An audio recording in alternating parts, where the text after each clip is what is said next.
my podcast, but due to technical difficulties, I'm not really sure what happened. I'm not concerned, but I thought I'd jump on for a little bit because I did promise that I would be on live tonight to talk about domestic violence. And I'm choosing this topic because I know a lot of us feel a certain way about domestic violence. But domestic violence didn't always start as a punch. It didn't start with a hit. It doesn't start with obvious signs of injury. It doesn't start that way. Sometimes it starts with an obvious word to the person who's being spoken to.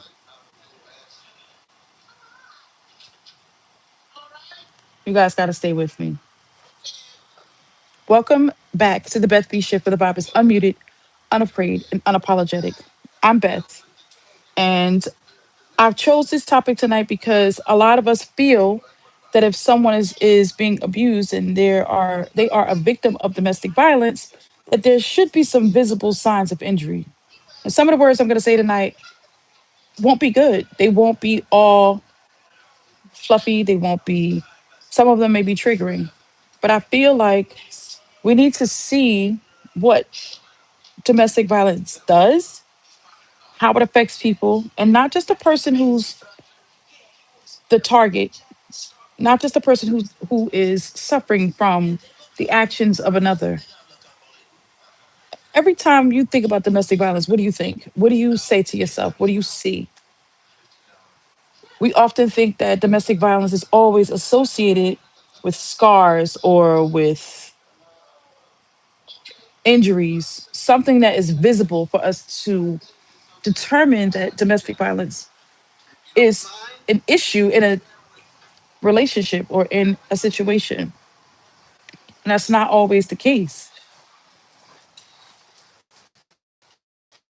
That's not always the case. Sometimes, right, domestic violence is a spoken word. Sometimes domestic violence is something someone says to us to hurt our feelings. But words sometimes aren't enough, right? Sometimes it's the intention. It's the intention. What does a person who is suffering from domestic violence feel when words are being spoken to them, words are being said to them that makes them feel bad about themselves? What is being imposed on me or a person who's in a relationship, right? Where emotionally they are being made to feel that they're not worthy. Domestic violence is not just about a physical attack. Domestic violence is not just about visible signs of injury. Domestic violence is sometimes the words that are used against a person and they're consistent. The patterns and the behaviors of a person who is imposing on another person's freedom by way of words.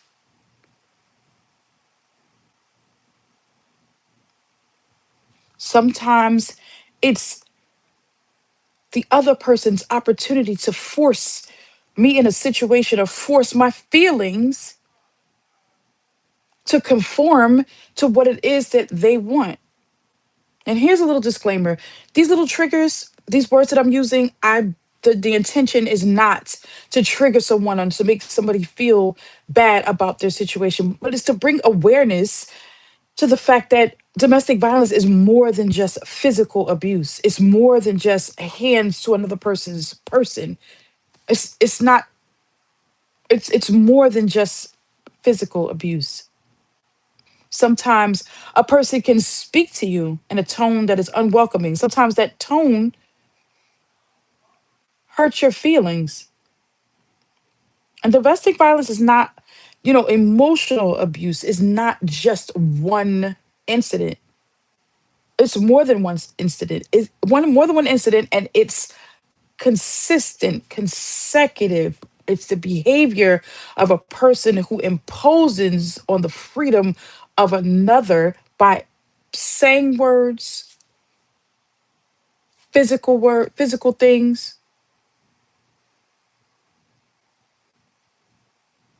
Sometimes that's just it.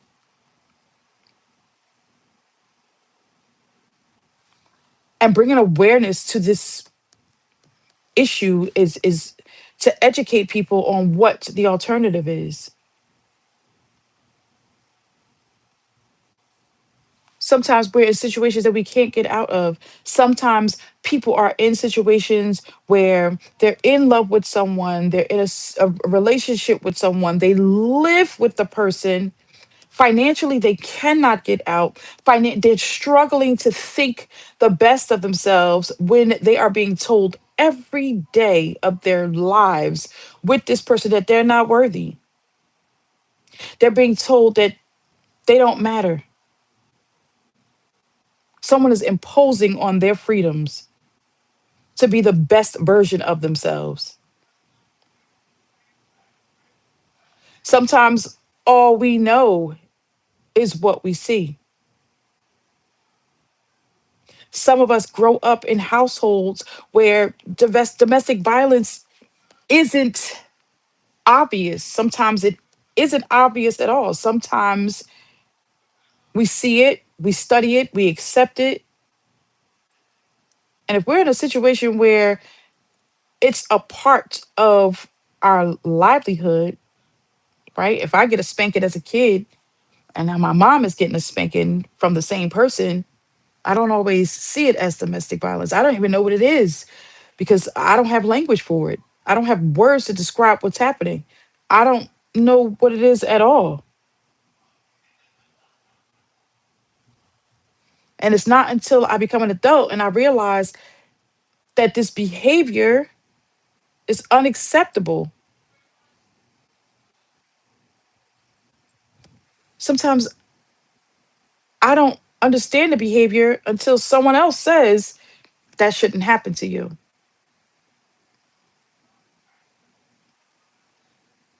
Sometimes we don't realize that we're going through something until another person says, I wouldn't take that. I couldn't deal with that.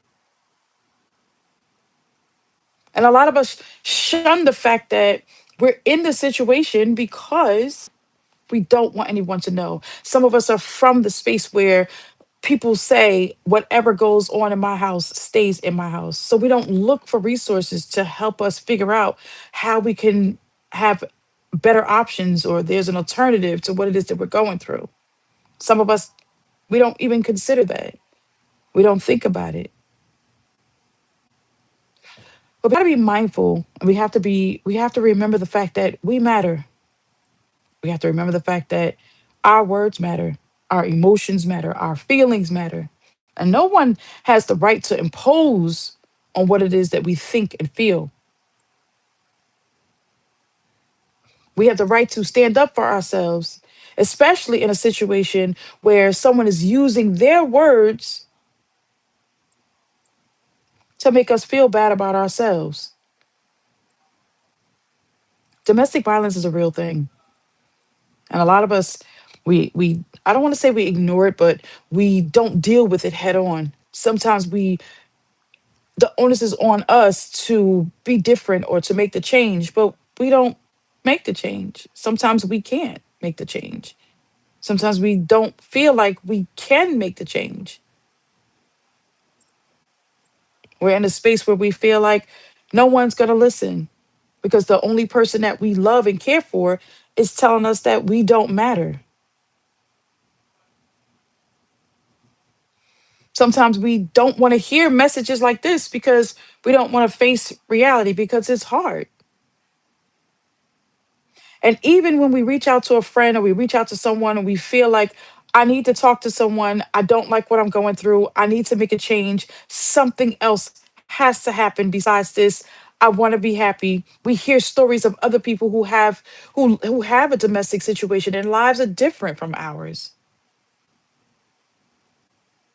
where they experience love and affection and don't always encounter words that make them feel bad. And I'm not talking about random words. I'm not talking about regular arguments. I'm not talking about that. I am talking about constant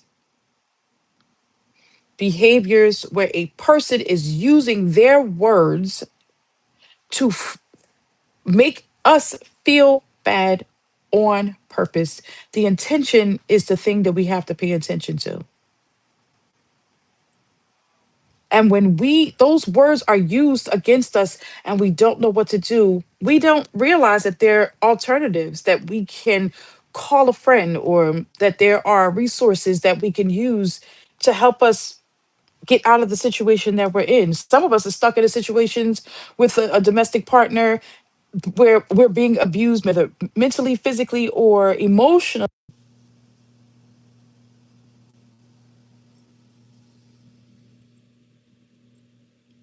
But I want you to remember that it's very important that you stand up for yourself, because you matter. You stand up for yourself and own your rights. Own your rights to be a better version of yourself. Use the resources that are available to you. Know that you are not alone. Know that you can make a change. When you start in a relationship where you come in and you're okay with yourself, you're confident with yourself, you love yourself, you know exactly who you are. You're extending your love, you're extending yourself to a person that you decided to be with and care for. You decided to be in a relationship where it looks like you're building, but the person you're with either changes their mind or decides not to build with you. And during that relationship, you come to the point where these words are hurting you. You come to the point where you hear what the other person has to say about you. You don't like the words that are being used to describe who you are to them, what it is that you do for them. They start to convince you that they're the only person that will ever love you, that you have nothing to offer to anyone. You start to shut down. They start to isolate you. They make you feel like you can't be with anyone else but them. You can't talk to anyone else but them. You can't have a relationship outside the relationship that you have with them. And the more you feel that way, the more you start walking on eggshells. Now you don't know what to say, what to do, how to feel. You don't know what to say. You don't talk back. You don't have an opinion. And that doesn't start right away. That is a process that happens over time. That process happens over time. It doesn't happen right away. But we need to educate ourselves on what domestic violence looks like when it comes to verbal and emotional abuse. Verbal and emotional abuse is sometimes just as bad as the physical abuse. Just because we can't see the wounds doesn't mean it's not there. They're not there. The wounds are there. The wounds are there. We're human and we have a right to respond as humans. And when we're with someone who uses their words to force us to feel bad about ourselves, or minimizes or diminishes our confidence, what we think and feel about ourselves.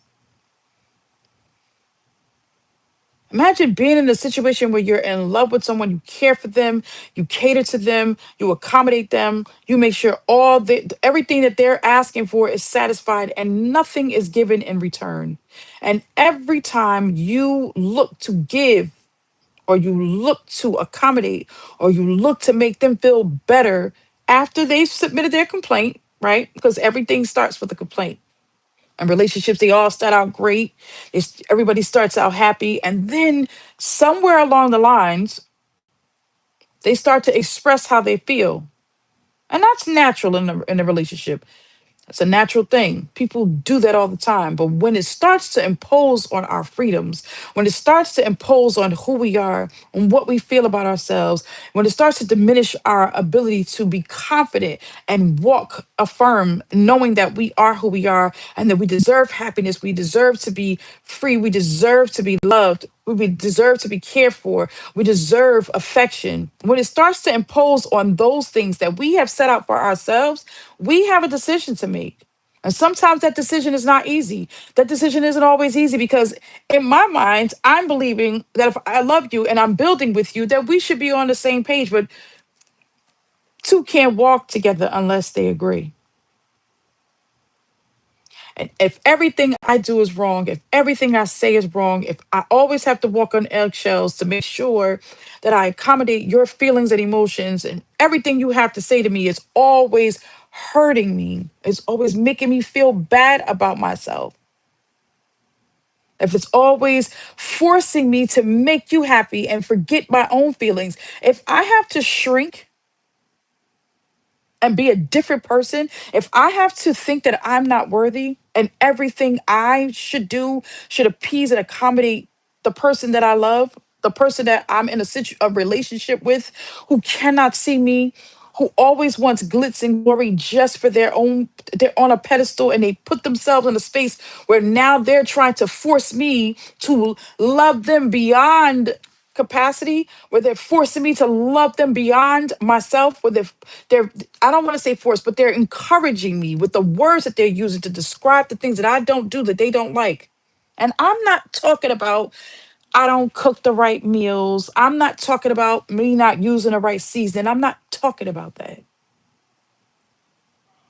I'm talking about the words that a person uses to describe what you do that impale ability to be great, that impale your ability to be a better version of yourself, that impale you to become who you are destined to be. We have to love ourselves because we're important too. Now, I'm all about domestic partnership. I'm all about building. I feel like two people can always find a way to build and live and be in harmony together with one another. It's the moments where we are listening to the words that another person chooses, right? There's so many words in this world that a person can choose to describe what it is that we do that makes them unhappy. It is the moment when that person chooses the worst words possible to describe what it is that I'm doing that makes them feel how they feel. If we have an open line of communication, I should be able to talk to you and you should be able to talk to me. We should speak freely amongst one another. We should be able to talk to one another and say, I don't like that. I don't like what you said. I don't like the way you made me feel. When you do this, it makes me feel like this. We have a right to speak. And the person who's speaking to us has a right to speak too. But if you love me, if you love and you care for me, if what you say does not match your actions, because every time you get to talk to me, your voice, you elevate your voice or you make me feel like I am not worthy. If every time you speak to me and you damage my heart, you make me feel like I don't matter. And it can be the simplest things. How many times have you been in a situation where the person that you love, right? You've made a simple mistake. And every word that they chose to describe what you did makes you feel like, oh my gosh, I didn't know it was that serious. And out of love, you say, I don't like how you spoke to me. I don't like the words that you used. I don't like that. And then they choose to tell you, you're too sensitive, or I didn't mean it like that, or that's just the way that I am. That's how I talk.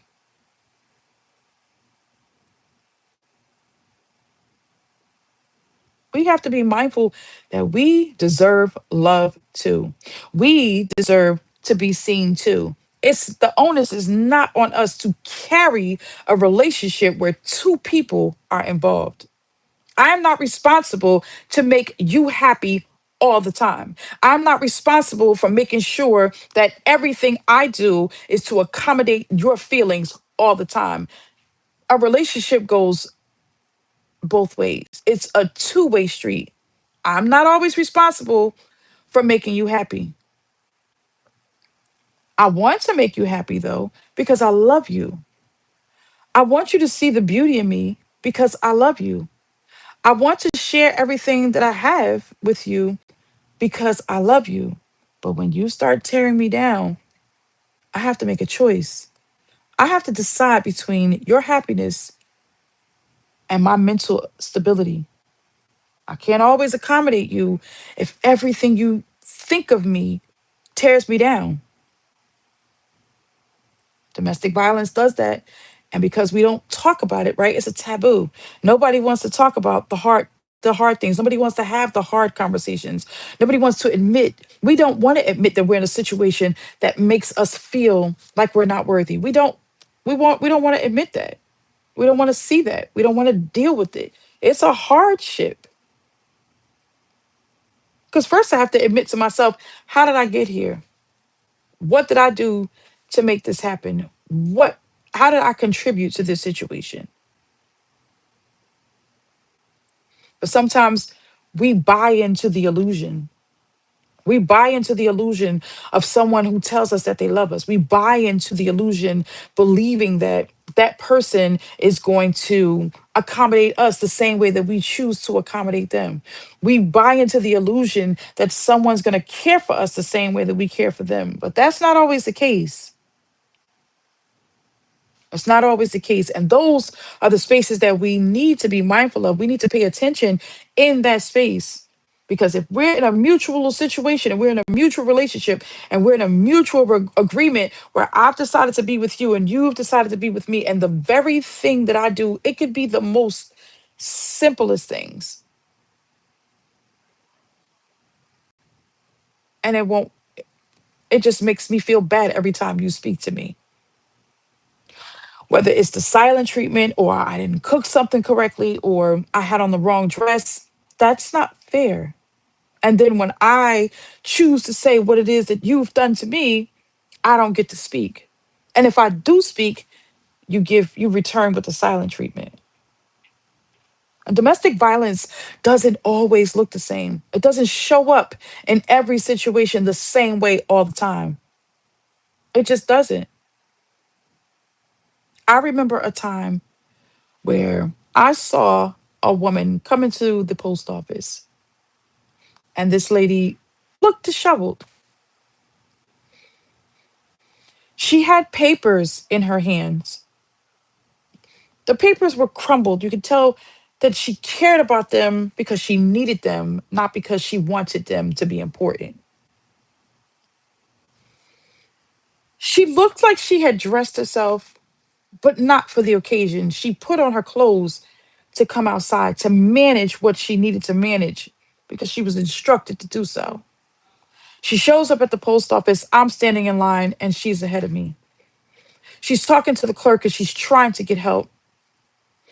And rather than receiving the help that she needed, the clerk was dismissive. He elevated his voice every time her soft spoken voice asked for assistance. He didn't get the gist of why she was there, but once she was allowed to speak, I was able to learn that she had been instructed by the court to come to the post office to change her address for the P.O. box that she shared with her husband. And it was a safety precaution. She was there to change her address because it was not a good idea for her to have moved and then to have this address listed on the PO box, because if it's her husband, he's entitled to her new information because they're together. It's not up to the post office to decide who they share the information with when two people are listed on the same PO box. She came to the post office to have her name removed and have another P.O. box listed under her name with her new address. But the clerk couldn't hear that. The clerk didn't see that. He couldn't see how disheveled she was. He couldn't see her demeanor and how she was soft spoken and she was looking for assistance. He couldn't see that. And what's even more worse is the fact that it was 3:45 and the post office closed at 4 o'clock. And I was standing in line. And even though I knew I could have missed my turn for doing what I needed to do, once I realized what she was saying and what it was that she needed to get done, I spoke up for her. I recognized the signs of a person who disheveled. And I'm not saying every time a person is disheveled or not well dressed or they're soft spoken that they're a victim of domestic violence. I'm not saying that. But what I am saying is there are signs, there are things that we can see, and especially when we need to step in and help a person who needs help. Domestic violence doesn't always start with a punch. There aren't always visible signs of injury for a person who is suffering at the hand of their abuser. That's not always the case. And then I'm not asking you to be a detective either and always figure out when somebody is suffering at the hand of another. And it's not even our decision to make when we look at somebody who looks like they may be in a situation where they need help. But what I am saying is the Beth B Shift, this podcast. This podcast is about bringing awareness. We have to bring awareness to our community so we can see the signs and know when a person needs help, whether it's domestic violence or something else. We have to be kind to one another. We have to remember that we're humans first. It's a busy world and we're all distracted. There's so many distractions. There's so much going on between bills and working and people who are suffering in a space where they don't realize there's an alternative.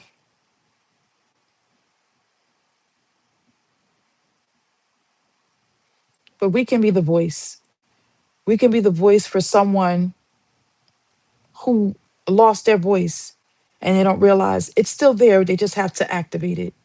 We can be the voice of reason. We can be the person that comes to the rescue of someone else. And I'm not telling any person to go out looking for people who look like they have been subject to domestic violence. What I'm saying is, if we see where we can interject to help a person who looks like they could use our assistance, that may be the space that we belong in.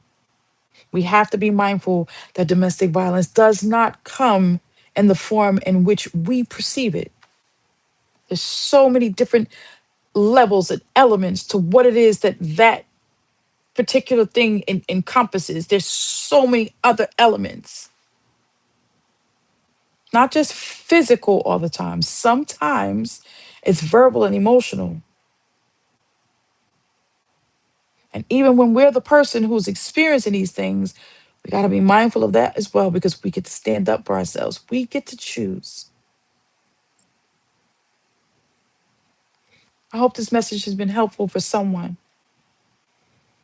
And if you can, please like, share, and subscribe. Share it with someone that you know is possibly going through something, or they could use this information to help someone else. Because we get to choose. Until I see you guys again, this has been the Beth B Shift. Until then, stay grounded.